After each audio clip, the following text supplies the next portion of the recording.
Libra, so this is your astrology reading for the month of January, and so I am doing it a little bit different where I'm by zodiac sign trying to understand just the whole ebb and flow of all the energy throughout the entire month of January, and really focusing here on what those major aspects are, what are those major transitions that are happening and how that impacts you. And so we do have a lot of Capricorn energy in January. Not a big surprise there. We are in Capricorn season.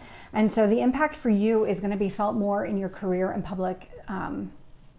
your public reputation, that house. But where we start the month, so on January 1st, we have Mercury stationing direct. And so what's been happening here is during the month of December, Mercury was actually retrograde in the sign of Capricorn. And so there might have been something here with your work and some sort of communication with your work when it went retrograde mid-month. And so what's been happening is retrograde kind of has you feeling and processing information more internally as opposed to communicating it externally. But then it retrograded back into the sign of Sagittarius, which is where it is when it goes direct. And so later in the month of January, it will go back into Capricorn. But what it's been doing while it's been in the sign of Sagittarius is really helping you understand that big picture. So when it comes to your career, when it comes to just maybe your public reputation, what does that mean? What does that mean from a big picture perspective? What kind of actions do you need to take from a communication perspective? And really, how does this impact the community at large? Because in Sagittarius does impact your 11th house. And so when Mercury was transiting your 11th house here, there's something about community and maybe the way people see you within the community that does help you with your career aspect. So just kind of keep that in mind. This energy here, it is positive. You might even find that you've been holding yourself back when it comes to certain types of communication, or maybe the way that you're communicating. Again, like really thinking about the truth of the situation, because that is absolutely a Sagittarius energy, seeing things big picture. So what does that mean overall instead of focusing on the details? And so that's the energy of the first when Mercury stations direct. So all of that will start to become outward expressions. On the 4th, we have Mars entering the sign of Capricorn. And so this is going to impact your 10th house. That's where Capricorn resides. Mars wants you to take action. Capricorn is related to some sort of strategy that you're trying to implement when it comes to your career, when it comes to something long term. What is it that you need to take? What actions do you need to take in order to achieve your career goals? And so that's what's happening here on the 4th. But there is a component to this where maybe not everything is fully clear. It could have to do with just understanding that Mercury component as well. And so there's something about really not seeing things clearly, maybe not having that firm grasp on what your dreams are, what your goals are when it comes to your career and that long-term strategy on how to get there. What steps do you need to take? So be open to modifying whatever those steps are in order to get exactly what you want, or maybe even modifying that dream. So there could be something about it where maybe it's just not quite where it needs to be and it just needs to be tweaked. On the 11th, we have the new moon in Capricorn. And so again, still impacting your 10th house because there is a lot of that Capricorn energy. This new moon will actually create a stellium. So what does that mean? So it's at least 3 planets in the same sign. We have the sun, we have the moon. They're going to be at the same degree point because that's what a new moon is. We also have Mars and we have Pluto. And so when it comes to your careers and it comes to what actions do you need to take, we've got the sun. So that is how you express yourself. We have the moon. It's how you internally, emotionally process everything here. We've got Mars. So what actions do you need to take? And Pluto, what is it that needs to change here? Because Pluto is the planet of transformation. This is that death and rebirth energy. And so what here needs to kind of go away or modify in a way, so that transformation, what here needs to change? What is it that you want to do? These changes are going to be both internal and external, but they're all really positive here. So just kind of really keep in mind what it is that you're trying to achieve in your career and the reasons why, because that's all going to come into play here. On the 13th, we have Mercury re-entering Capricorn. So where it went direct on the 1st in the sign of Sagittarius, now on the 13th, it's re-entering Capricorn. And so this is going to impact your 10th house. And so with all of this energy, all of this impact on your 10th house, where we had a stellium a couple of days before with the new moon, we have a different stellium that's taking place now. So we have the sun, Mars, Pluto, and Mercury. The moon, gone. It's already moved on. So with the sun, still that soul, that way you express yourself or the way that you want to express yourself. And so this would be your long-term goals. Mercury is really here to help you process all the information, really communicate exactly what it is that you want to do, because that Mars energy is also about what you want to do. And so thinking through all of those components and then add in the layer of that transformation. So is it that you're communicating some sort of transformation, or that you need to make some modifications? Like, I was going to go back to school for a specific thing, and now I'm going to change what exactly I'm going back to school for. Maybe I'll make it up, master's in finance versus an MBA. Maybe you thought you were going to get an MBA, but you feel like a master's in finance would be better suited for you based on your long-term goals. So these would be the types of things that you would maybe having a discussion about. This is all that Mercury entering Capricorn. And so really thinking about what kind of long-term strategy, what steps you need to take to get there. And again, just being open to modifications. But what's happening here is this entire transition is actually being blessed by the universe. There is a component of all of this energy there. Jupiter is kind of touching on it. And so that's a really positive thing. Whenever Jupiter touches, it's kind of like that Midas touch. It's a blessing from the universe. I mean, Jupiter is the most benefic planet. And so when it touches, you're good. You're good there. And so really kind of focus on that. Then on the 20th, we have Pluto Cazimi in the sign of Capricorn. And so what does that mean? So we have the Sun and Pluto in Capricorn at the exact same degree point. So they're both at 29 degrees. And so this is not a common occurrence. This Cazimi does not happen on a regular basis. This is going to impact your 10th house for sure.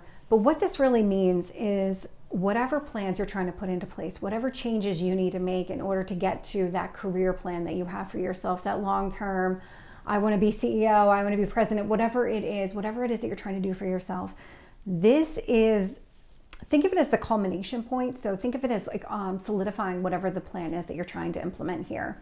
Now, what happens later this day is that Pluto and the Sun both enter the sign of Aquarius. And so at this last degree point in Capricorn, it is a karmic degree point. It is that closing of a chapter, but it's not the last time that we're going to see it. So there is going to be a retrograde later this year.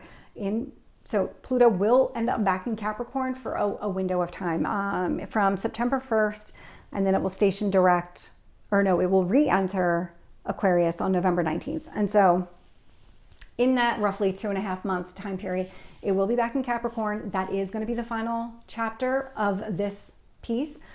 Pluto takes roughly 250 years to travel all of the zodiac signs. So you will not see this come back around into the sign of Capricorn, at least not in this lifetime. And so when it does fully transition into Aquarius, it's actually going to be in Aquarius until March of 2043. So keep in mind, whatever's happening now, it's going to be this way for roughly 20 years, minus these couple of weeks that are going to be back in Capricorn. And so with that said, Sun and Pluto both enter Aquarius. So right after the Cazimi, same day, they both enter the sign of Aquarius. And so this is going to impact your 9th house. So this could be that education piece. This could be higher education, philosophy, religion, growth, expansion, that type of energy, long distance travel. All of these things are 9th house energies. And so with Aquarius in the mix, this is going to liberate you. Aquarius is the rebel in the zodiac. And so this is the out of the box thinking. This is that innovation that might be coming into play when you talk about what kind of goals have you set for yourself? What is it that you're trying to do?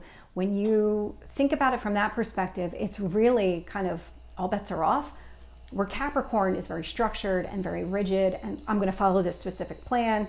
Aquarius comes into the mix and says, it's not going to work for you.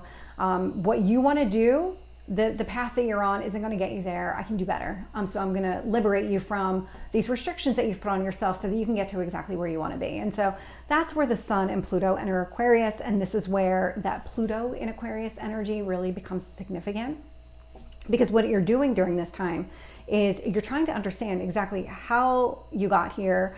What is it that you're trying to change?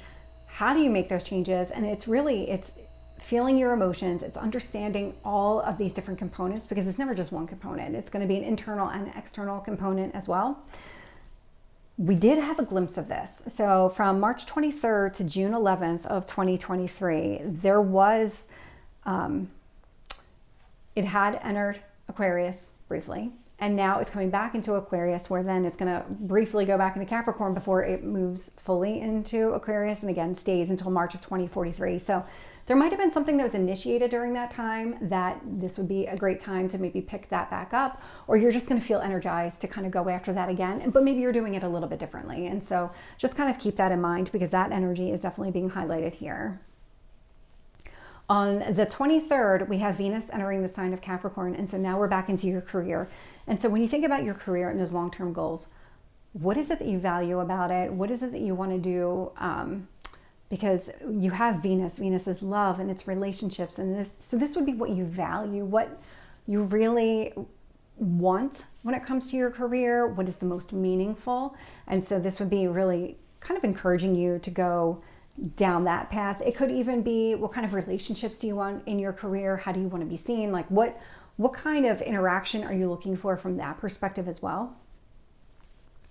And so then on the 25th, we have the full moon in Leo. And so the full moon in Leo, the moon in Leo, so we'll just start there. So it is how you express yourself creatively. We have the full moon in Leo impacting your third house. So this would be communication. This could be, I mean, when you talk about Leo expressing yourself, so is there something maybe from a leadership standpoint that you need to change about yourself? Is there something where you want to be seen differently? You want to express yourself differently? There is definitely a component there. Could also indicate some sort of short distance travel, something along those lines. But what this is really kind of playing off of is that Aquarius energy. And so we have Leo and Aquarius. They're opposites on the zodiac wheel. And so we've got the third house and the ninth house being implicated here.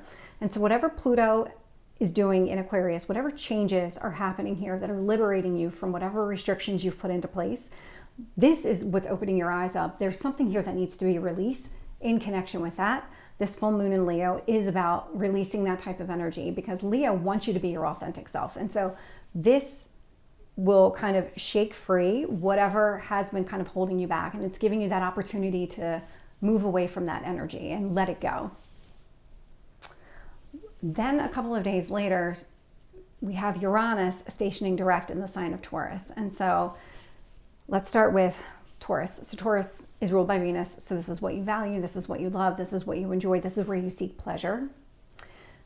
Uranus is going to station direct. And so Uranus is all about this major upheaval. Uranus does not like anything kind of stagnant or sitting still. It doesn't like barriers. It does not.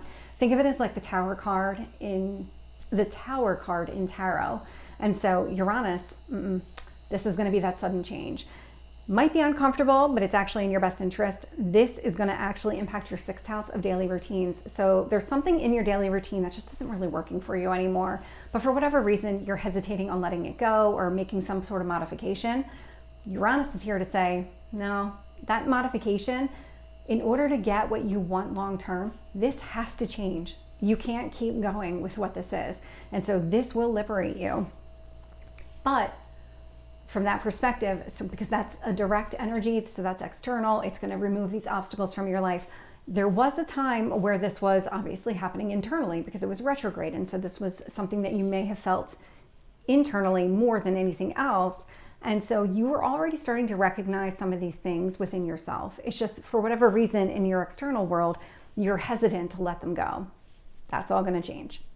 And so the other beautiful part about this January 27th energy, so Uranus stationing direct, this means all planets are actually going to be direct. They're all moving forward. They're all happy moving forward. Things are accelerating. It's like all systems go. That's going to be the case until Mercury stations retrograde on April Fool's Day. So just kind of keep that in mind. So this is your reading. This is actually a really good reading for you, Libra, because this feels like there's a lot of harmony and balance coming towards you. But anyway, if you like this format, if you want me to keep going with this format, drop me a comment, let me know what you think. If you don't like this format, I'm open to that feedback as well. So if this did resonate, I hope you like, share, and subscribe, and I will see you next time. Take care.